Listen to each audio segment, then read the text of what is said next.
Dan kita akan menjelaskan tentang beberapa kesalahan fatal orang melakukan sholat sehingga sebagiannya bisa membatalkan dan sebagiannya bisa mengurangi pahala, bahkan tertolak sama sekali sehingga sholatnya tidak sampai diangkat ke langit.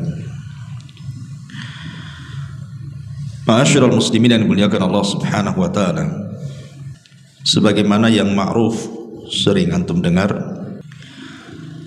bahwa awal yang dihisab oleh Allah Subhanahu wa taala pada hari kiamat adalah salatnya. Sebagaimana hadis yang dikeluarkan al-Imam At-Tabrani dalam kitab Al-Awsat dari Abdullah ibn Qarad radhiyallahu anhu. Nabi sallallahu alaihi wasallam bersabda, "Awwalu ma yuhasabu bihil 'abdu yaumal qiyamati as-salat." Amalan hamba yang pertama kali dihisab di sisi Allah adalah salatnya. Fa in saluhat salatuhu saluha sairu amali. Kalau salatnya bagus sempurna, maka amalan-amalan yang lainnya dianggap baik. Tetapi wa in fasadat fasada sairu amali. Tapi kalau salatnya rusak, tidak memperhatikan, bahkan sampai membatalkan, maka amalan-amalan yang lainnya tidak dianggap. Dari sini kita tahu bahwa salat itu penentu. Sehebat apapun antum bersedekah, sekhusyuk apapun antum berpuasa, sebanyak apapun antum membaca Al-Quran, berzikir dan ibadah-ibadah yang lainnya, kalau salatnya bermasalah, maka yang lain ikut bermasalah tuh. Makanya saya heran kalau datang Ramadan, banyak orang yang tidak sholat, rajin pula dia puasa. Bahkan kalau ada yang tidak puasa, ditegur dia tuh, kenapa kok tak puasa katanya. Kalau ditegur, kamu aja sholat enggak katanya. Nanti dia ngeles pula, ya masih mending lah aku tak sholat tapi puasa katanya. Jadi intinya bahwa ini kan kesalahan parah, ikhwan. Bahkan para ulama mengatakan puasanya percuma kalau orang meninggalkan sholat 5 waktu itu. Dan yang lebih hebat lagi kalau kita bicara tentang keutamaan sholat, ikhwan, sholat itu justru amalan pertama yang akan masuk ke dalam kubur dan akan membela orang yang ada di kubur. Dalam hadis yang dihasankan para ulama dan juga dicantumkan oleh Syekh Albani dalam kitabnya Sahih Targhib dan Tarhib, dari hadis Abi Hurairah radhiyallahu anhu. Jadi kalau mayat itu dimasukkan ke dalam kuburan, maka dia sempat mendengar suara terompah sandal-sandal orang yang mengantarkan sampai pulang. Ketika dia sudah tidak mendengar sandal lagi, maka disabdakan Nabi SAW, kanatis salatu inda ra'si, maka salat akan berjaga-jaga dari arah kepalanya. Jadi kalau ada malaikat mendatangi dia, maka salat langsung menghalaunya, dan salat akan mengatakan kepada malaikat ini, ma qibali madkhal, tidak ada jalan kemari untukmu katanya. Lihat bagaimana salat menyelamatkan orang dalam kuburan. Makanya jangan dianggap remeh salat itu, karena itu amalan pertama justru yang akan membela kita dalam kuburan. Dan salat akan mengatakan kepada malaikat yang hendak menyakiti dia, ma qibali madkhal, tidak ada jalan untukmu, pergi kamu katanya. Ma'asyiral muslimin yang dimuliakan Allah Subhanahu wa taala, bahkan salat itu sendiri adalah sebab terbesar orang ini diberikan nikmat oleh Allah pada hari kiamat. Dan nikmat yang akan diberikan kepada orang salat ini melebihi nikmat surga itu sendiri. Surga itu sudah nikmat. Orang kalau masuk surga itu udah luar biasa. Ma la ainun ra'at wa la udhunun sami'at wa la khatara ala qalbi bashar. Nikmatnya tidak bisa dilihat, didengar, terlintas pun tidak. Tapi orang yang menjaga salat ini diberikan oleh Allah kenikmatan yang jauh dibandingkan surga itu sendiri. Apa itu? Ru'yatullahi azza wa jalla. Diizinkan memandang Allah azza wa jalla. Dan itu disabdakan di dalam hadis dari Jarir ibn Abdillah al-Bajali radhiyallahu anhu yang terdapat dalam Sahih Bukhari Muslim. Jadi kata Jarir ibn Abdillah al-Bajali, kunna julusan inda Rasulillah sallallahu alaihi wasallam id nadhara ila al-qamari lailata badrin. Kami sedang duduk-duduk santai bersama Rasul di malam hari, dan ketika itu sedang bulan purnama, terang-terangnya. Maka Nabi sallallahu alaihi wasallam kemudian menyuruh para sahabat untuk memandang bulan. Kata Nabi sallallahu alaihi wasallam, amma innakum satarawna rabbakum kama tarawna hadzal qamar la tudamuna fi ru'yatihi. Kalian kelak pada hari kiamat, kata Rasul, akan memandang Allah seperti kalian memandang bulan di atas tuh. Artinya kalian tidak akan berdesak-desakan saat memandang. Siapa yang mau desak-desakan memandang bulan? Tinggal didongakkan ke langit, nampaklah bulan itu. Artinya bahwa Allah subhanahu wa ta'ala akan terlihat dan tanpa ada kesulitan untuk memandangnya. Tidak harus berdesak-desakan kayak antum nonton sepak bola gitu kan. Tidak, cukup ke atas kiri nampak Allah. Tapi bukan Allah seperti bulan, bukan. Maksudnya yang disamakan ini melihatnya, bukan zat Allah sama dengan bulan, tidak. Maksudnya melihat Allah sama dengan melihat bulan, ya. Kemudian kata Nabi sallallahu alaihi wasallam, fa in istata'tum alla tughlabu an salati qabla tulu'i syamsi wa qabla ghurubiha faf'alu, kata Rasul. Maka jika kalian sanggup untuk tidak terkalahkan di dalam menjaga salat sebelum terbit matahari alias salat subuh, wa qabla ghurubiha, dan sebelum terbenam matahari alias salat asar, faf'alu, maka lakukanlah. Dengan itu kalian bisa memandang Rabb kalian. Jadi dari sini kata para ulama ketika memberikan catatan kepada hadis ini, lihat bagaimana salat itu adalah sebab terbesar kita mendapatkan nikmat ru'yatullahi azza wajalla, bisa memandang Allah. Terutama orang yang menjaga dua salat subuh dan asar. Jadi semakin kita banyak melakukan salat ditambah dengan yang sunnah-sunnah, maka semakin banyak pula kemudian kita akan memandang wajah Rabb kita. Bahkan ulama mengatakan kalau orang memperbanyak salat baik yang wajib ataupun yang sunnah, secara otomatis dia akan banyak berdiri. Ketika orang banyak berdiri di dunia, maka dia akan sedikit berdiri di padang mahsyar. Karena dia sudah sepanjang hidupnya berdiri terus untuk Allah. Tidak mungkin suruh berdiri lagi di padang mahsyar dengan waktu yang lama. Maka dia tidak akan lama-lama berdirinya di padang mahsyar itu, karena dia sudah terlampau lama berdiri untuk Allah ketika di dunia.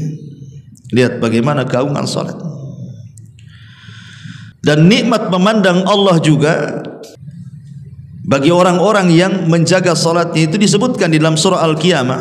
Antum bisa baca pada ayat 22 sampai 32. Ketika Allah subhanahu wa ta'ala menceritakan tentang kenikmatan penduduk sorga dan kenikmatan dan azab penduduk neraka, Allah katakan wujuhu yawma idzin nadhirah, wajah-wajah orang-orang yang beriman pada hari itu berseri-seri. Kenapa? Ila rabbiha nadhirah, karena mereka mampu memandang Allah. Tapi di sisi lain Allah mengatakan wa wujuhu yawma idzin basirah, tapi wajah orang-orang kafir itu mereka bermuka suram. Kenapa? Tadhunnu an yuf'ala biha faqirah, mereka yakin bahwa akan ditimpakan kepada mereka malapetaka yang besar. Kemudian Allah mengatakan kalla idza balagatit taraq wa qila man raq wa dhanna annahu al-firaq wal tafatis saqu bis-saq ila rabbika yauma idzinil masaq. Di sini syahidnya fala saddaqa wala shalla walakin kadzdzaba wa tawalla. Sekali-kali jangan seperti itu.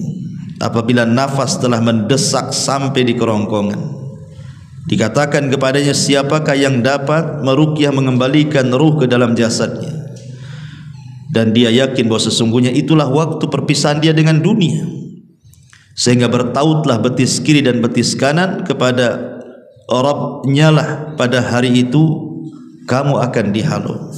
Kenapa demikian? karena fala saddaqa wala shalla. Dia tidak pernah membenarkan Allah dan Rasulnya, dan dia tidak pernah salat. Macam mana orang yang tidak pernah salat akan memandang Rabbnya? Maka mafhumnya orang yang senantiasa menjaga salat, itulah yang Allah katakan wujuhu yauma idzin nadhira ila rabbiha nadhira. Wajah-wajah orang yang beriman pada hari itu berseri-seri karena mereka memandang Rabb mereka. Lihat bagaimana orang menjaga salat itu diberikan nikmat yang luar biasa melebihi nikmat surga itu sendiri. Memandang wajah Allah Subhanahu wa taala. Karena di dunia saja ikhwan, ketika antum salat kemudian antum saat ruku atau saat sujud, disitulah kesalahan kita itu sebenarnya jatuh. Makanya perhatikan antum kalau salat itu ruku dan sujud tuh, karena di situ letak kesalahan kita itu digugurkan. Karena di zaman Abdullah ibn Umar, Ibnu Umar ini melihat ada laki-laki ini ketika salat berdirinya lama sekali. Tapi ketika ruku sujud cepat, ngebut. Apa kata Ibnu Umar? Fa inni sami'tun nabiyya sallallahu alaihi wasallam yaqul. Aku mendengar Rasul bersabda, innal 'abda idza qama yusalli utiya bidzunubihi fa wudi'at ala ra'sihi aw 'atikihi fa kullama raka'a aw sajada tasaqatat anhu. Kata Rasul, apabila seorang hamba tegak melaksanakan salat, maka dosa-dosanya akan didatangkan semuanya. Di mana? Di arah kepala dan arah bahunya. Maka apabila dia ruku kemudian sujud, maka akan berguguran dosanya, kata Nabi. Makanya kenapa kemudian posisi ruku dan sujud itu sangat menentukan diterima dan tidaknya salat kan? Karena ada hadis yang mengatakan ada orang salat selama 60 tahun gak diterima. Alasannya apa? Karena dia tidak beres ruku dan sujudnya tuh. Justru ketika ruku sujud itulah kesalahan kita hilang. Tasaqatat anhu, berjatuhan kesalahan kita itu. Dalam riwayat yang disahihkan oleh Syekh Nasiruddin Albani dalam kitabnya Sahihul Jami, innal 'abda idza qama yusalli utiya bidzunubihi kulliha fa wudi'at ala ra'sihi wa 'atikihi fa kullama raka'a sajada tasaqatat anhu. Apabila seseorang berdiri salat, maka semua kesalahannya akan diletakkan di kepala dan bahunya. Apabila dia posisi ruku, maka berjatuhanlah kesalahannya, dan apabila posisi sujud juga sama, menjatuhkan semua kesalahannya. Ibarat orang wudu kan, jatuhnya dari tetesan air wudu, kesalahan kita hilang kan. Tapi kalau salat itu justru saat ruku dan sujud. Disitulah waktu yang sangat baik. Makanya disuruh tumakninah. Tumakninah itu artinya betul-betul ruku ya. Kalau seandainya diletakkan mangkok berisi air di punggungnya itu nggak akan jatuh saking ratanya. Dan ketika sujud juga sama tumakninah, sehingga pahanya lurus. Ya kan, ada pahanya belok sini kalau terlampau dekat sujudnya, atau kalau terlalu jauh gini kali itu pahanya. Itu ya. Biasa aja lah ya, tidak tengah-tengah. Jangan jauh kali gitu ya. Jangan pula dekat kali. Ya, supaya pahanya itu jejak, bahasa kitanya apa jejak gitu ya, lurus lah kan itu ya. Jadi itu juga penting memperhatikan, karena justru di situ kesalahan kita akan hilang. Makanya dalam sebuah hadis Nabi SAW, dari hadis Abi Hurairah radhiyallahu an, Nabi bersabda, ara'aitum law anna nahran bi babi ahadikum. Bagaimana pendapat kalian kalau seandainya di depan rumah kalian itu ada sungai jernih bersih sekali, wa yaghtasilu minhu kulla yaumi 5 marrat, dan di antara kalian setiap hari minimalnya 5 kali mandi di sungai itu. Hal yabqa min dharanihi syai'un, adakah daki-daki kotoran-kotoran di badan itu nempel kalau antum mandi sehari 5 kali? Qalu la yabqa min dharanihi syai'un, enggak ada ya Rasul, pasti bersih lah. Antum aja mandi sehari berapa kali? 2 kali kan itu. Ada juga yang 1 minggu tak mandi. Artinya kalau 1 hari lo mandi 3 kali udah bersih badan kita. Ini 5 kali itu, bayangkan apakah masuk angin antum? Tapi kalau antum melakukan 5 kali sehari setiap hari, Apa enggak bersih badan itu?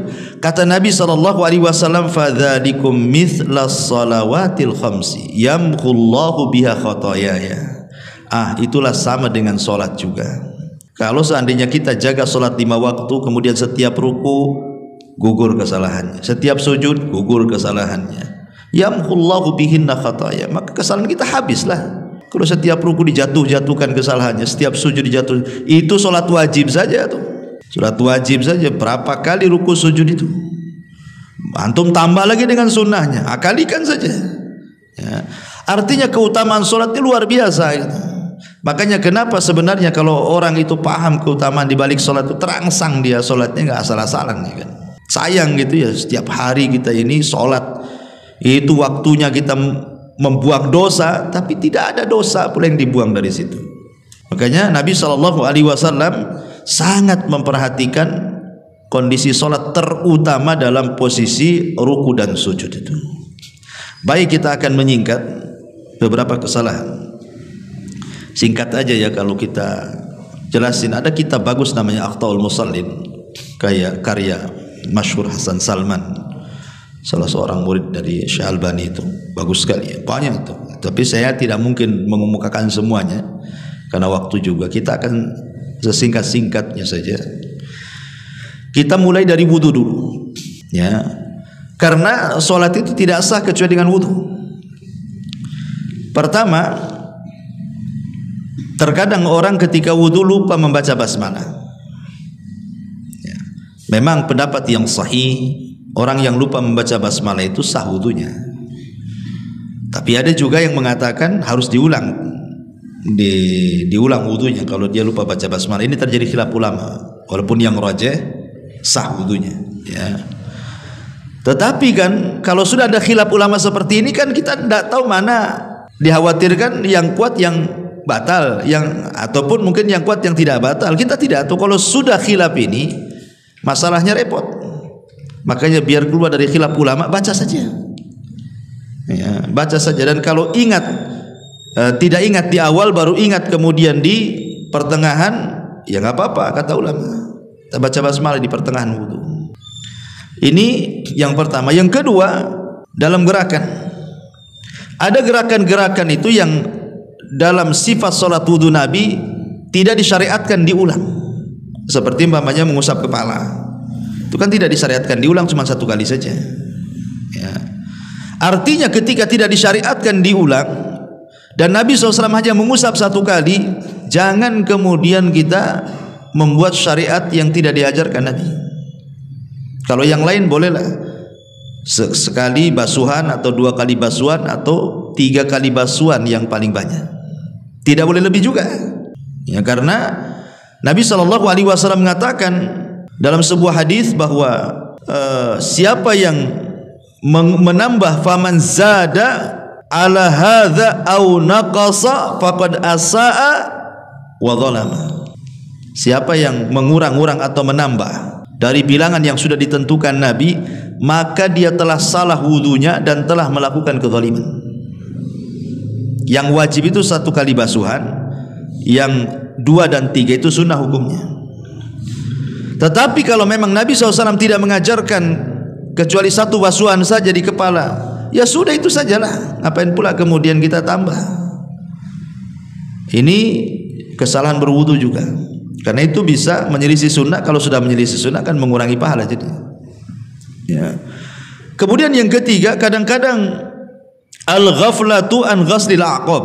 Kadang-kadang kita tidak memperhatikan ketika mencuci kaki. Yang lain bagus, berkumur-kumur, basuh muka, basuh tangan, kepala. Masalah ketika kaki asal-asalan main guyur saja. Ya kan? Padahal tidak cukup dengan mengusap. Makanya ketika Allah Subhanahu wa taala berfirman, "Idza kuntum ila sholati faghsilu wujuhakum wa aydiyakum ilal marafiq wamsahu bi ru'usikum wa arjulakum." Pakai fathah, bukan pakai kasrah. Karena kaki tidak diikutkan dengan kepala, tapi kaki itu diikutkan dengan tangan. Kalau kaki diikutkan dengan kepala berarti kan diusap. Tapi kaki ketika diikutkan dengan tangan artinya dicuci. Cuci itu bukan hanya sekedar mengusap, tetapi ada adalku, gosokan bahasa kitanya. Bukan hanya mengguyur air, mengusap, tapi ada gosokan, digosok-gosok kakinya itu maksudnya dengan air. Ya, karena dikhawatirkan kalau seandainya hanya main banjur saja, ambil air main guyar-guyur itu, dikhawatirkan tidak menyentuh atau mungkin ada 1 titik 2 titik anggota wudu yang tidak terbasuh, dan itu bahaya. Kata Nabi SAW, wailun lil aqabi minan nar, neraka wel bagi tumit-tumit yang tidak disentuh air wudu. Ya, jadi harus diperhatikan cuci kaki itu. Sebagaimana kita memperhatikan kumur-kumur, gerakan wudu, maka kaki itu juga yang kadang-kadang diremehkan. Diusap saja, kata para ulama, bermasalah, kecuali digosokkan. Ini tidak diusap, main banjur saja. Kan itu ya. Nah, ini juga yang harus diperhatikan ya. Karena bagaimanapun wudu ini yang menjadikan sholat itu baik gitu. Nah, kemudian juga yang keempat, ada mutakhlilil asabi. Bukan hanya menggosok-gosok ketika mencuci tangan ataupun kaki, tetapi juga harus menyela-nyela. Kan dalam tangan itu kan ada ini daerah-daerah yang harus dijangkau dengan selaan gini kan. Nah, seperti begitu juga kaki itu. Kalau tangan mungkin masih lah gini-gini. Kadang-kadang kaki tidak. Nah, itu lo menyela-nyela juga bagian daripada sunnah. Karena Rasul mengatakan isbaghil wudu wa khallil bainal asabi. Sempurnakan wudumu dan jangan lupa menyela-nyela bagian yang harus disela itu, terutama di tengah-tengah jari itu. Ma'asyiral muslimin yang dimuliakan Allah Azza wa Jalla, banyak lagi. Taib, kita masuk kesalahan sebelum sholat. Tashbikul asabi. Ada orang yang ketika menunggu sholat itu tashbik. Tashbik itu begini ya, begini. Ini tidak boleh. Saya lihat kan kadang-kadang saya lihat orang yang ketika nunggu sholat tangannya begini. Nah, kalau gini nggak masalah, atau gini kedinginan gitu kan. Kalau gini ya ini yang nggak boleh. Tashbik itu memasukkan jari kanan kiri seperti ini, kemudian gini ya. Nggak boleh. Karena ada hadis Nabi SAW, idza tawaddaa ahadukum fi baitihi thumma atal masjid. Apabila salah seorang dari antara kalian berwudu kemudian mendatangi masjid, kana fi salatin hatta yarji, maka dia dianggap di dalam salat sampai dia kembali. Kemudian kata Rasul, fala yakul hakadha wa sabbaka baina asabi. Kata Rasulullah, jangan kalian lakukan seperti ini. Kemudian beliau sabbak, ya, menyatukan jari kiri kanan dan memasukkannya. Jangan seperti ini. Tak boleh seperti ini. Maksudnya dalam posisi menunggu sholat, ya, dalam posisi menunggu sholat saja. Antum masuk ke masjid, ini belum qomat. Nah, itu yang dilarang. Tapi kalau sudah sholat di masjid, antum mau duduk begini ya nggak ada masalah. Karena di sini larangannya adalah menunggu sholat, karena dianggap main-main. Ya, ini kesalahan juga sebelum sholat. Ini yang pertama. Yang kedua, al-israfil khuta ilal masjid, buru-buru, ya, kayak mau dikejar-kejar apa gitu kan. Apalagi kalau sudah imam Allahu Akbar ruku, wah itu langsung takut gak dapat ruku. Karena dapat ruku dapat 1 rakaat masalahnya kan. Ya. Kadang-kadang wudunya asal-asalan kan, karena buru-buru wudunya tuh, karena ingin mengejar ruku. Nggak perlu, ngapain pula. Kata Nabi SAW, fama adraktum fasallu wa ma fatakum fatimmu. Kalau kalian mendapatkan sempurna, alhamdulillah. Kalau kurang ya tinggal ditambah saja kok. Kenapa kemudian sibuk ngejar-ngejar? Yang lebih parah lagi dari rumah gitu ya, ngejar-ngejar motor di kebut-kebut, nabrak nanti. Ataupun lari-lari ngos-ngosan, nggak khusyuk nanti bacaannya itu. Karena dia harus ngatur nafas masalahnya. Jadi nggak perlu. Kata Nabi SAW dalam sebuah hadis, idza thuwiba lis-salati, apabila dikomatkan untuk salat, fala ta'tuha wa antum tas'auna wa tuha wa alaikum as-sakinata wal waqar, kata Rasul. Maka jangan mendatangi dan kalian tergesa-gesa, tenang saja, santai saja. Ya, masuk ke masjid, tidak apa-apa. Apa yang didapati, alhamdulillah. Apa yang kurang, tambah. Selesai, apa masalahnya? Karena setiap gerakan sholat itu dan bacaan itu berpahala, ya kan? Kita tujuan sholat itu apa sih? Nyari pahala, bukan ngejar gerakan. Buat apa ngejar gerakan? Kalau seandainya antum ini umpamanya masbuk, ya, kemudian ikut imam, setiap gerakan dan bacaan itu berpahala. Karena ada orang yang nganggap rugi. Contoh nih, nganggap rugi itu, imam ini lagi tasyahud, kita baru datang, malas sih kita tasyahud karena dianggap nggak dapat 1 rakaat kan. Ditunggunya dia berdiri, baru takbir Allahu Akbar. Anda ini cari gerakan, cari pahala. Langsung Allahu Akbar, takbiratul ihram, ikut tasyahud, itu sudah dapat pahala walaupun tidak dapat rakaat, tapi kan kita dapat pahala di situ. Karena setiap gerakan dan bacaan dalam sholat itu ada pahalanya sendiri tuh. Sayanglah kalau seandainya kita luput dari pahala tuh. Karena kita diperintahkan untuk mubadarah, bersegera mengikuti imam. Nah, ini juga kesalahan adalah ketika israfil khuta, bersegera melangkah ke masjid. Ya. Tetapi juga jangan kemudian kita berleha-leha. Ya. Jangan berleha-leha itu maksudnya meremehkan gitu ya. Setiap hari lah antum masbuk gitu. Udah masbuk ditelat-telatin lagi. Baik, kemudian juga yang ketiga adalah at-tanafful inda iqamatis shalah. Ketika qomat salat sunnah pula antum. Ya, dekat-dekat qomat ini nekat salat sunnah. Tahu dia nggak akan keburu salat sunnah kan. Kalau sudah tahu jarak ke qomat itu sedikit, jangan salat sunnah. Kecuali kalau masih lama, baru adzan kan masih lama.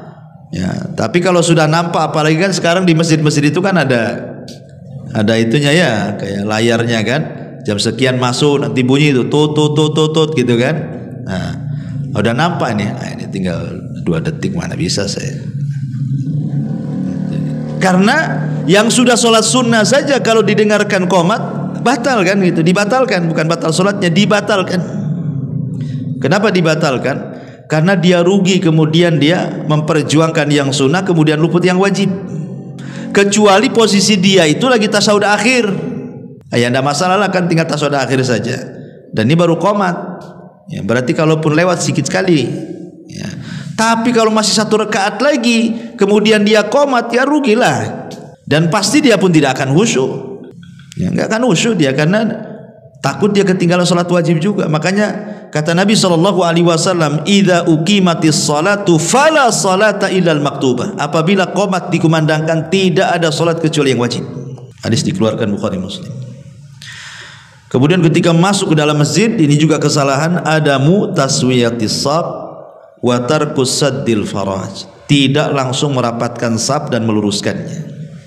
Pokoknya main masuk takbir, enggak begitu. Kita masuk shaf, perhatikan dulu kelurusannya dan kerapatannya. Baru setelah antum yakin antum sudah lurus, sudah rapat, baru takbir itu. Dan kalau memang kawan sebelah itu memang sudah terbiasa merapatkan kaki, tumit ketemu tumit, alhamdulillah. Ya, dia berasa kita pun nyaman dengan dia. Tapi ada orang-orang itu kalau dirapatkan tak nyaman dia, gatel katanya. Gitu. Gatal gitu ya, udah gitu dan rapat gitu, menjauh dia, ya sudah. Ya kalau antum sudah berusaha mendekat, dia menjauh, aku mendekat kau menjauh, ya sudah. Ya, karena masalahnya ada 2 kemadharatan. Satu madharat kepada yang menjauh, kakinya semakin rapat, kita pula semakin ngangkang. Kan gitu kan masalah kan. Bahkan ada kasus itu di Gresik dulu, saya masih mondok tuh di masjid rumah sakit. Jadi ada ikhwan itu sakit, nah kita solidaritas anak pesantren ya ikut nunggu lah kan.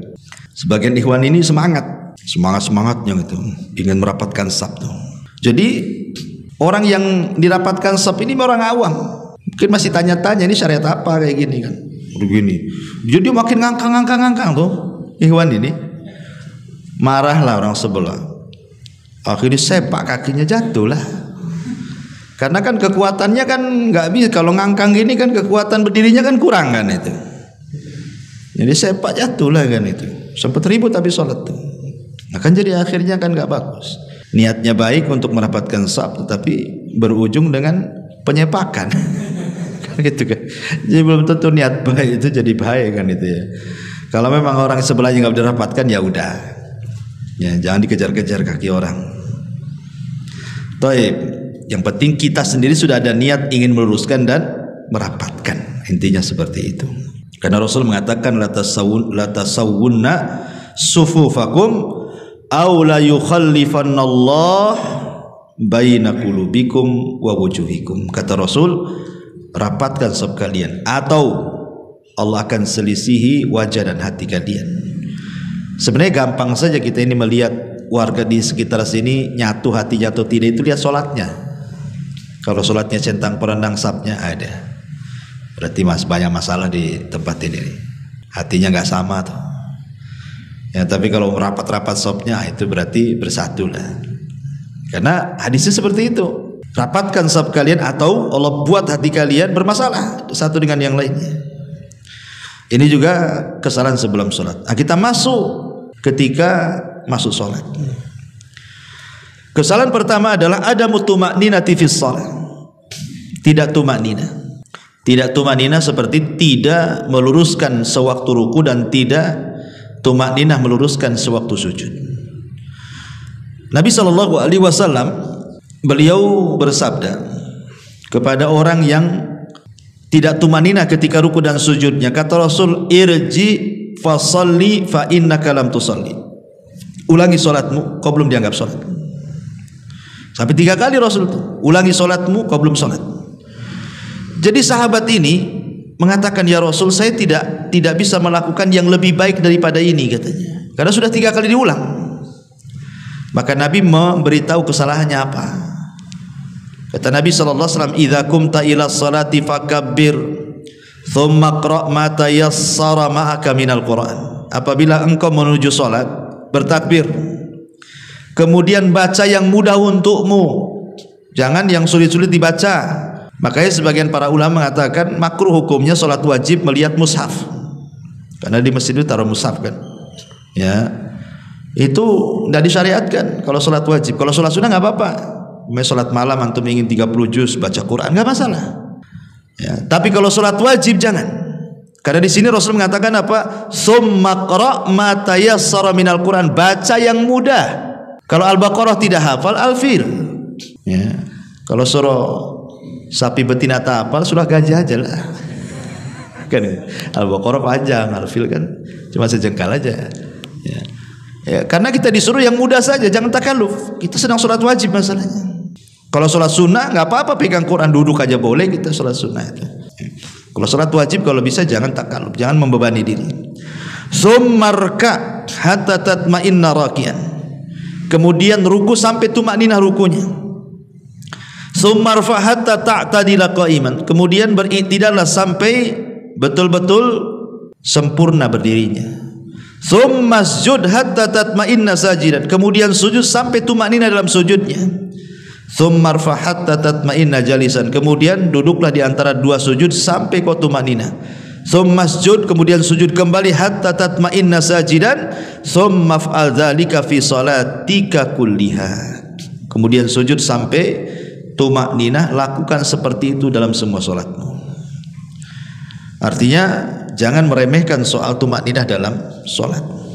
Karena tadi sewaktu kita ruku disitulah letak kesalahan kita gugur.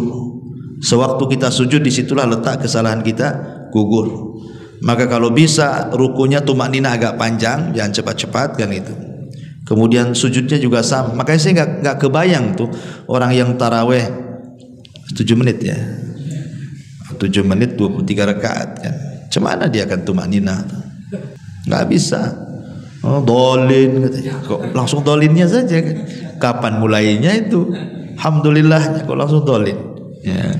Jadi kadang-kadang seperti itu. Jadi nggak boleh dalam Islam itu terlalu cepat seperti itu. Karena dipastikan tidak tumakninah. Dipastikan tidak tumakninah. Karena saya lihat video itu orang nih rukunya belum betul-betul ruku tuh karena terlalu cepat. Jadi modelnya gini, nggak lurus begini, baru begini udah bangkit lagi. Ya. Dari segi gerakan tumakninahnya saja bermasalah, gimana dengan bacaannya coba? Ya, makanya yang seperti ini kalau antum melihat imam seperti ini mufaraqah saja. Keluar, baguslah sendiri. Kalau membahayakan salat kita. Ya.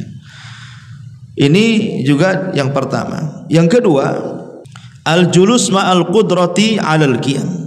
duduk padahal dia sanggup berdiri. Kalau kita sanggup berdiri dalam sholat wajib, berdiri. Umpamanya antum habis kesandung, agak sakit lah kaki itu, tapi masih bisa berdiri, ya, nggak ada alasan. Kalau masih bisa berdiri jangan duduk. Kecuali kalau dengan berdiri antum tidak tahan sakit gitu kan. Ya orang punya asam urat itu kalau berdiri memang sakit tuh, ya kan. Kayaknya dicucuk-cucuk gitu ya. Nah itu nggak masalah duduk kan, karena memang berdiri memadaratkan kan. Sebab kalau tetap berdiri dengan menahan sakit nggak akan khusyuk kan gitu dia bacaannya kan. Tapi kalau dia sanggup berdiri jangan duduk, karena berdiri dalam sholat wajib itu rukun. Kalau dia sanggup berdiri kemudian duduk batal sholatnya, karena meninggalkan rukun masalahnya. Lain kalau sholat sunnah boleh.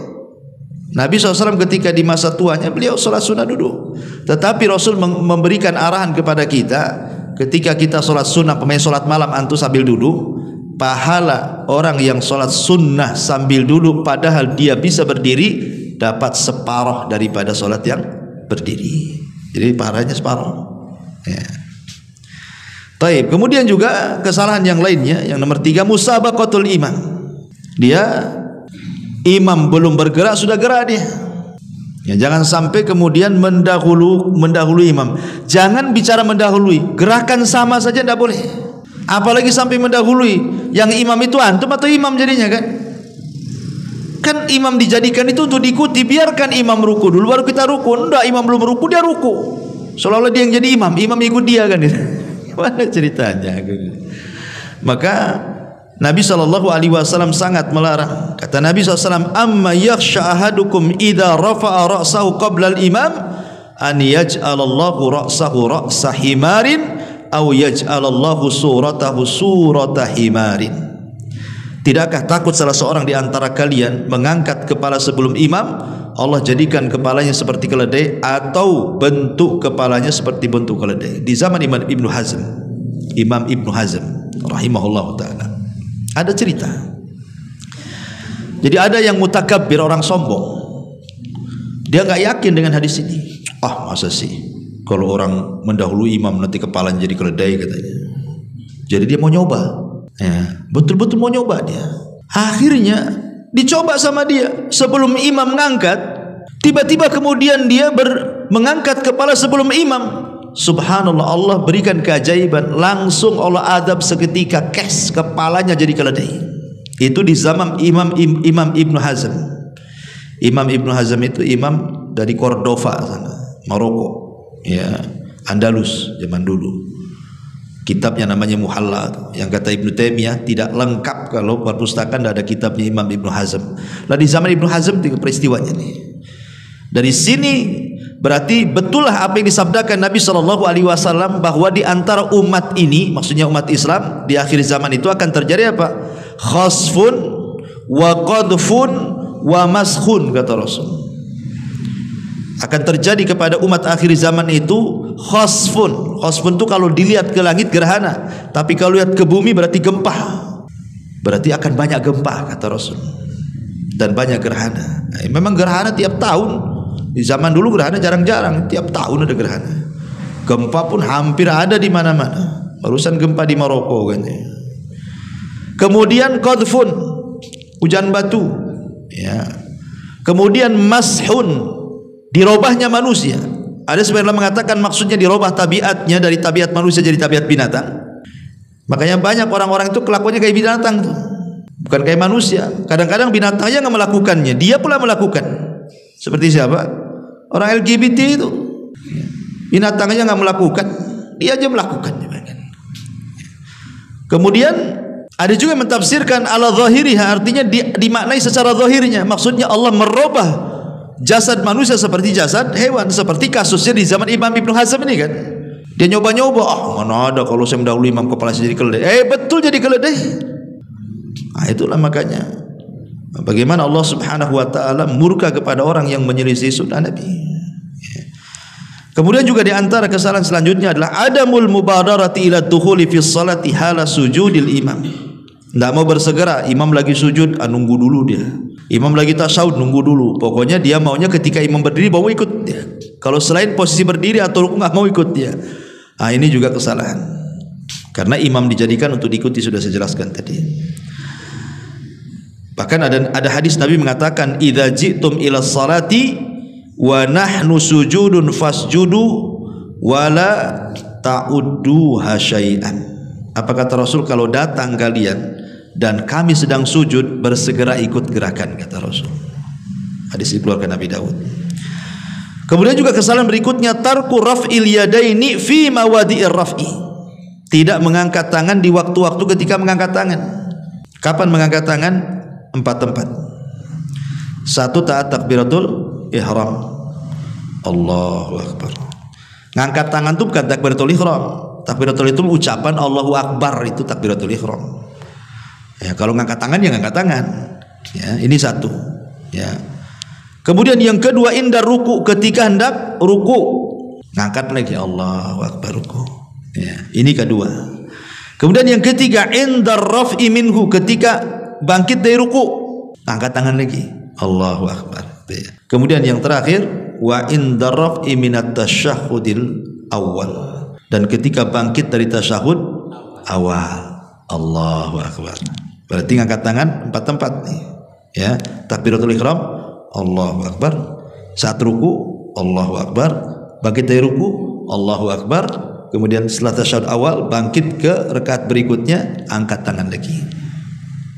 Ya, saya lihat ada orang yang setiap gerakan ngangkat tangan dia, tapi ada juga yang setiap gerakan tidak ada ngangkat tangan juga, takbiratul ihram saja. Ada yang terlalu ekstrim, ngangkat tangan semua. Ada yang tak ngangkat tangan sama sekali kecuali takbiratul ihram. Nah, ini juga kan kesalahan gitu ya, karena menyelisih sunnah. Memang tidak membatalkan sholat kecuali takbiratul ihram kan itu ya. Nah, tapi kan mengurangi pahala, karena bagaimanapun melaksanakan sunnah itu penting dalam sholat kan. Kemudian juga kesalahan yang lain adalah adamus sujud alal a'dha'i sab'ah. Dia tidak sujud di atas 7 anggota sujud.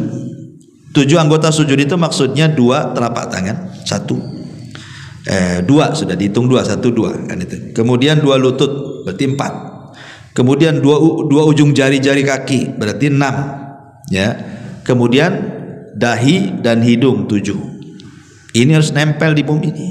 Saya lihat pernah ada orang sujud kakinya ngangkat ke atas. Pernah tuh lihat orang lihat sujud kakinya ngangkat tuh. Nah, kakinya nancep. Atau hanya dahinya, hidungnya nggak kena. Nah, makanya dahi dengan hidung itu satu paket itu. Kalau sampai ada di 7 anggota sujud tidak nempel di bumi, tidak sah sujudnya. Karena Nabi SAW yang mengatakan dalam sebuah hadis, ya, idza sajada amkana anfahu wa jabhatahu, apabila kalian sujud benamkan hidung dan dahimu, ya. Wa nahayadaihi an jambaihi, jauhkan lambung dari sikut. Jangan gini, enggak ada perbedaan sujud laki-laki dan perempuan itu. Karena ada yang bertanya, Ustaz, katanya kalau perempuan itu dirapatkan, kalau laki-laki direnggangkan. Enggak ada, sama semuanya. Bahkan kalau anak-anak kambing masuk dia. Tapi kalau antum sholat jamaah, rapat sapnya ya jangan dibentang-bentang gini. Ya kasihan dong sebelah kan itu. Kalau sholat sunnah, karena posisi kalau lagi rapat gitu kan agak sulit. Ya gimana lagi kan gitu ya. Tapi kalau sedang sholat sunnah sendirian kan bisa untuk melakukan ini. Ya. Kemudian kata Nabi SAW, wa wada'a kaffaihi hadwal mankibaihi, kemudian meletakkan kedua telapak tangan sejajar dengan bahu saat sujud. Wa kana yumakkinu rukbataihi, dan menancapkan kedua lututnya, wa atraf qadamaihi, dan ujung-ujung telapak kakinya.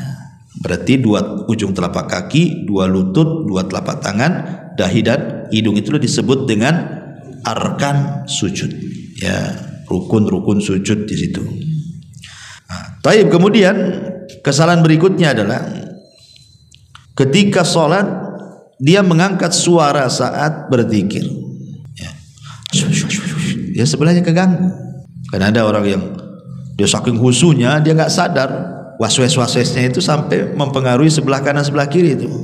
Tidak boleh ganggu orang sebelah kanan kiri. Kenapa? Karena Rasul yang mengatakan ayyuhan nas inni imamukum. Wahai ala inna kullukum afan. Hadis ini dikeluarkan oleh Imam Abu Dawud. Ala wa inna kullukum munaji rabbahu. Ingatlah kalian itu sedang bermunajat kepada Allah. fala yu'dhiyanna ba'dukum ba'dha, jangan menyakiti sebagian kalian dengan sebagian yang lainnya, wala yarfa ba'dukum ala ba'din fil qiraah, jangan kencang-kencang kalian ketika membaca bacaan dalam salat, nanti keganggu orang sebelahnya, enggak khusyuk. Lebih parah lagi udah was-was enggak sikat gigi lagi kan. Keluar semua baunya kan. Lebih parah lagi itu. Ya, jangan ganggu ya. Ingat, makanya ketika Rasul mengatakan, ditanya sahabat Rasul, apakah Tuhan kami ini jauh sehingga kita harus manggil-manggil? Ataukah Tuhan kita ini dekat sehingga harus berbisik-bisik? Ya. Maka turunlah ayat, wa idza sa'alaka ibadi anni fa inni qarib ujibu da'watad da'i idza da'an falyastajibu li wal yu'minu bila alam biarsyud. Apabila mereka bertanya soal keberadaanku, kata Allah, katakan ya aku dekat. Berarti tidak perlu teriak-teriak doa itu. Ya, karena Allah itu dekat. Ya, cukup dengan suara lirih saja Allah tahu. Kemudian juga kesalahan yang lain, qiyamul masbuk qabla taslimil imam at-taslimat tsaniyah. Ada orang masbuk ini kadang-kadang imam baru salam ke kanan, Allahu Akbar, udah berdiri dia. Ya, tunggulah imam ini selesaikan salamnya, Assalamualaikum, Assalamualaikum, baru berdiri. Ya. Ini enggak. Makanya kata Imam Syafi'i rahimahullahu taala, wa man sabaqahul imamu bi syai'in minas salati lam yakum liqada'i ma alaihi illa ba'da faraghil imami minat taslimataini, kata Imam Syafi'i. Orang yang telat masbuk datang, ketika hendak menyempurnakan sholat rakaat keberikutnya, jangan bergerak sampai sempurna 2 salam imam. Sempurnakan 2 assalamualaikum, assalamualaikum. Baru kita berdiri yang masbuk tuh. Ya. Mau kemana juga tuh buru-buru. Taib. Kemudian juga yang selanjutnya adalah at-tahawun fil qiyam bastu adh-dhira'aini fi sujud. Bastu adh-dhira'aini fi sujud. Dia tidak mengangkat sikut saat sujud, malah merebahkan tangan. Jadi harusnya kan sikutnya diangkat. Ini direbahkan begini. Kan ada orang yang begini kan, direbahkan. Harusnya kan diangkat begini, bukan direbahkan. Karena itu gaya anjing masalahnya. Itu anjing duduk. Ya. Kata Nabi SAW, idza sajadta fadha kaffaika warfa mirfaqaika. Kalau sujud, letakkan kedua telapak tanganmu, jauhkan kedua sikutmu. Karena Nabi mengatakan, i'tadilu fis sujud wa la yabsutu ahadukum dira'aihi imbisatal kalbi. Di sini ada larangan. Tidak boleh salah seorang kalian ketika sujud itu seperti duduknya anjing. Berarti harus dijauhkan dari lambung. Ya. Kemudian yang berikutnya, kasratul iltifat wa ra'ful basari ila sama. Banyak tengok-tengok ataupun memandang ke langit, dan wa adamun nadhar ila maudhi'is sujud asna'is shalah, dan tidak memandang ke tempat sujud saat salat ketika berdiri. Memang ada khilaf ulama, apakah saat antum berdiri Allahu Akbar pandangan kita itu ke depan atau ke tempat sujud? Abu Hanifah berpendapat, kalau tidak salah Abu Hanifah, lupa saya, Imam Malik, pokoknya antara dua inilah, disunahkan ke depan pandangannya. Allahu Akbar berarti ke depan. Kenapa? Karena berdalil dengan ayat Al-Qur'an, fa aina ma tuwallu fa thamma wajhullah. Dimanapun kau memandang, disitulah wajah Allah. Jadi boleh memandang ke depan. Tapi sebenarnya Allah mengatakan tidak, ke tempat sujud. Jadi begini, gitu maksudnya. Jadi ada dua pendapat ya, ada yang mengarah ke depan, ada yang mengarah ke tempat sujud. Ya, tapi yang rajih menghadap ke tempat sujud. Ya. Nah, tapi sebagian yang lain tidak. Dia tidak mengarah ke depan ke tempat sujud, dia bela-belo aja tuh. Nggak tahu itu dia kenapa, melamun kali ya. Ya. Apalagi kalau umpamanya ada cicak jalan kan, perhatiin cicaknya kemana masuk. Lagi sholat kan, ini kan bahaya. Apalagi kalau sampai kawin, makin husul lagi. Nengoknya kan. Jadi jangan sampai gitu. Karena itu kenapa? Itu bagian daripada dia sedang kecurian setan itu. Bukan kecurian dompetnya, tidak. Tapi husu dia dicuri setan. Ikhtilas min ikhtilasi syaitan, wa huwa yakhtalisu min ikhtilasi syaitan, kata Rasul. Dia sedang dicuri itu sama setan husunya tuh. Taib. Kemudian yang selanjutnya adalah ad-dukhulu ilal masjid bi rawaihil khabithah. dia tidak menjaga keharuman badan. Ya, harusnya ya kalau sholat itu, kalau sholat sendiri nggak apa-apa, tapi kalau sholat jamaah ya kalau bisa agak harum lah pakaian itu. Ya, udah maaf ketiaknya bau gitu kan, udah nggak pakai parfum, yang sebelahnya itu udah menikmati betul. Karena masalah jadinya, kawan. Antum kalau nggak mandi minimal pakai parfum. Sudah tak mandi nggak pakai parfum, aduh lebih bangkai dari bangkai nanti. Gitu ya. Jadi ya Nabi itu suka berparfum. Kemana-mana tuh kalau bisa bawa parfum. Nah, apalagi kalau sholat. Jadi kita khusyuk di sebelahnya pula khusyuk. Sebab kalau bau yang kita khusyuk sebelah tak khusyuk. Kan ya? Mungkin kalau lihat antum lagi, mungkin mikir-mikir kalau sebelah itu. Ah malas ada sebelah dia kan. Itu ya kan. Taib. Taib dan banyak lagi. Tetapi yang ingin saya jelaskan yang lebih tajam lagi, hal-hal yang bisa membatalkan sholat. Jelas ini batal sholat ini, ya. Dan ini ada 10 perkara, ya. Jangan sampai antum melakukan ketika sholat, karena dipastikan batal sholatnya. Dan membatalkan sholat itu karena 2 perkara. Pertama karena antum melakukan yang diharamkan, atau karena antum meninggalkan yang diwajibkan. Jadi batalnya sholat itu cuma 2 perkara ini: melakukan yang diharamkan atau meninggalkan yang diwajibkan. Adapun melakukan yang diharamkan, satu, makan minum secara sengaja, ya. Antum lagi makan roti, takbiratul ihram, itu tidak boleh. Lepehkan dulu lah makanan itu, ya. Ini jelas tak boleh, ya, batal sholatnya kalau secara sengaja gitu. Pemain antum lupa sikat gigi, ada pula 3 beras masih nyangkut, lepas pula dari gigi itu, akhirnya antum kunyah-kunyah. Kalau antum sengaja dikunyah-kunyah telan, kunyah telan, nah itu main-main antum tuh. Ya, sebaiknya antum lepehkan, ya, lepehkan. Jadi maksudnya dia ditampung lah, ambillah sama tangan, masukkan ini, ya, ke pesa, ya kan. Nanti habis sholat jadi duit. Taib. Ini yang pertama. Yang kedua, al-kalamu amdan fi ghairi maslahatis shalah. Ngomong secara sengaja yang tidak ada kaitan dengan masalah sholat. Ngomong sengaja, Allahu Akbar, handphone orang-orang afan lagi sholat. Gitu ya. Itu tidak boleh kalau ngomong di luar masalah sholat itu. Karena di zaman Rasul itu ada seorang sahabat, saya lupa namanya. Jadi samping dia itu bersin, haji. Gitu. Mungkin karena dia terbiasa refleks mendoakan orang bersin. Yarhamukallah. Gitu. Jadi orang mandang-mandang semua sama dia. Ya. Ada apa orang di depan lagi sholat tuh, orang memandang dia. Sampai ketika kemudian selesai sholat, maka Nabi SAW memberikan wejangan. Maksudnya jangan dijawab, karena sholat itu perlu kehusyuan. Ya. Taib. Kemudian yang nomor 3 adalah al-amalul kathiru amdan, banyak bergerak. Nggak ada jalan, nggak ada hajatnya bergerak, banyak bergerak.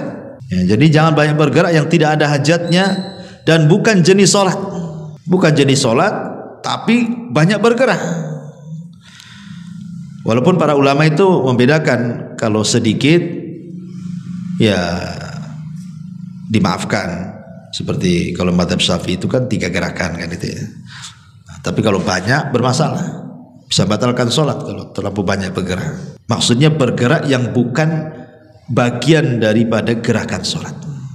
Tapi kalau bagian dari gerakan sholat, umpamanya nih, kan kita tidak boleh sholat kecuali menghadap sutra. Umpamanya di situ, antum jadikan orang yang duduk di situ, jadikan sutra. Allah. Kemudian pergi pula dia. Kalau hanya 2 langkah ke sini, nggak apa-apa, dekat. Tapi kalau antum jadikan sutra di situ, pergi dia, antum jalan sampai sini, jalan-jalan itu namanya. Nggak usah. Ya, kalau masih memungkinkan selangkah 2 langkah nggak apa-apa. Tapi kalau jauh kali, nanti orang nengok sholat gaya apa itu? Ini sholatnya Wahabi nih. Kalau salah kan itu. Ya. Taib. Kemudian yang nomor 4, adz-dzahiku fi sholati, tertawa dalam sholat. Tertawa, entah antum menghayalkan apa atau tertawa. Ya. Kan kadang-kadang itu, kadang ada juga orang cerita itu dia tertawa gara-gara lihat anekdot di kaos orang. Allahu Akbar. Tengok anekdot. Mungkin ada anekdot di situ, bahasa apa terbaca, ketawa dia, batal sholatnya. Makanya jangan ganggu orang sholat. Kalau tahu kaos-kaos itu jangan Ini musim politik nih maksudnya. Kaos partai. Sampai ada cerita itu ketika di atas tasyahud itu kan gini. Sekali yang di sampingnya nomor turut 2 jadi gini tasyahudnya. Berarti bolonnya lagi. Ini kan main-main aja sholatnya. Kemudian juga yang nomor 5, al-khata'u fil qiraati idza ghayyara al-ma'na. Ya, kesalahan dalam bacaan yang sampai merubah makna. Di mana maknanya ini sangat parah, bahkan bisa sampai kekufuran. Nah, ini jelas. Ya, kalau sampai fatal sekali merubah maknanya, maka tidak sah sholatnya. Tapi kalau bukan karena mungkin lidahnya yang susah gitu kan, memang sudah berusaha lidahnya susah, ya memang gimana lagi, yang kita ini bukan lidah Arab kan gitu. Kemudian yang nomor 6, takhalluf al-ma'mum an imamatihi bi ruknaini. Ketinggalan 2 rukun. Karena imamnya cepat-cepat, ketinggalan 2 rukun kita. Umpamanya kita mau tumaninah, Allahu Akbar, baca. Imam ruku kita belum selesai bacaan, masih baca saja. Imam i'tidal kita pula baru ruku, berarti 2 lewat tuh, batal sholatnya. Jangan kelewat 2 rukun. Kalau imam ruku segera ruku lah, jangan nunggu dia i'tidal. Nah, ini batal sholatnya. Nah, kemudian yang nomor 7, ma'abtalat tahara kal hadathi wa aqlillah milibil. Antum habis wudu makan daging unta, kan daging unta pendapat yang kuat batal wudunya. Kalau daging kambing nggak masalah. Ya. Jadi waktu sholat Allahu Akbar, oh iya tadi saya baru makan sate unta, batalkan sholatnya. Ya, karena dia belum tajdid wudu, belum baru wudu kan gitu. Karena kalau terus langsung dilakukan, berarti antum sholat tanpa wudu namanya, kan batal wudunya dengan makan daging unta gitu ya. Atau antum yakin bahwa antum kentut, memang tak ada ledakan, dan juga tak ada bau pula gitu kan, sehingga antum nyantai aja, kan nggak nampak juga sama orang. Sayang tinggal lagi tasawuf akhir lagi, aduh katanya, tinggal sedikit lagi pula, cus gitu keluar, ya batal, nggak masalah, diulang kan pahala juga gitu, kenapa sayang. Kemudian juga yang nomor 8, kashful aurati amdan, membuka aurat secara sengaja. Kalau tidak sengaja nggak apa-apa. Contoh antum pakai sarung, ya lupa nggak pakai celana dalam, waktu sholat Allah melorot. Ya tapi kan maksudnya sholat sendiri, bukan di masjid. Bahaya kalau di masjid. Nah itu kan nggak sengaja kan, karena mungkin kurang kencang, maka langsung diambil pasang. Itu nggak membatalkan sholat. Ya karena tidak sengaja kan, dia melorot jatuh, langsung diambil lagi. Nah, begitu maksudnya. Tapi kalau sengaja nggak boleh. Ya batal sholatnya. Kemudian yang nomor 9 adalah al-inhiraful katsir an jihatil kiblat. Serongnya dari kiblat terlalu jauh. Kayak dulu kasus di masjid mana itu? Dia bukan ngadap ke Mekah, ngadap ke Singapura. Gitu. Wah, aneh ini katanya masjid. Orang ngadap ke Mekah, ini ngadap ke Singapura. Ini udah parah kan gitu ya. Jadi kalau sikit ya nggak apa-apa. Kalau umpamanya antum mereng sikit dari kiblat nggak apa-apa, karena kita nggak mungkin narik benang dari Ka'bah ke sini kan. Kalau kita pasang benang di tari ya betul-betul lurus kan ya. Tapi kan kita nggak narik benang, sehingga kita bisa lah kira-kira. Kalau menceng-menceng sedikit nggak apa-apa. Tapi kalau parah gitu ya, apalagi sampai 180 derajat, itu sama dengan membelakangi. Nah, itu ya batal sholatnya. Kecuali kalau sholat sunnah. Kalau sholat sunnah menghadap kemana saja nggak masalah. Ketika di kendaraan maksudnya ya. Tapi kalau sholat wajib tetap. Makanya kenapa dalam ketentuan syariat itu sholat wajib tidak boleh dilakukan di atas kendaraan. Rasul tidak pernah melakukan sholat wajib di atas kendaraan. Nah, ketika Syekh Utsaimin ditanya bagaimana hari ini di pesawat, kalau turun nggak mungkin kan itu, maka dibolehkan inda darurah, dalam kondisi darurat. Jadi sholat wajib di atas pesawat itu boleh karena darurat. Tapi kalau tidak darurat, masih bisa lah.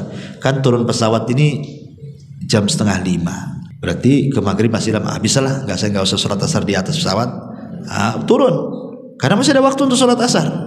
Tapi ini turun jam 7 nih, ada mungkin juga sholat asar dijamah dengan maghrib. Terpaksalah kemudian di atas pesawat.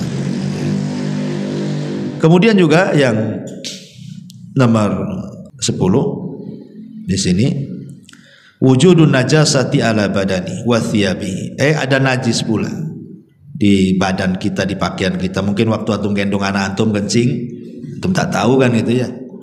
Pas sholat Allah, kok pesing nih. Nah, baru ingat, oh iya anak saya tadi kencing. Batal sholatnya. Ya, karena dia tahu ada kencing anaknya di situ kan.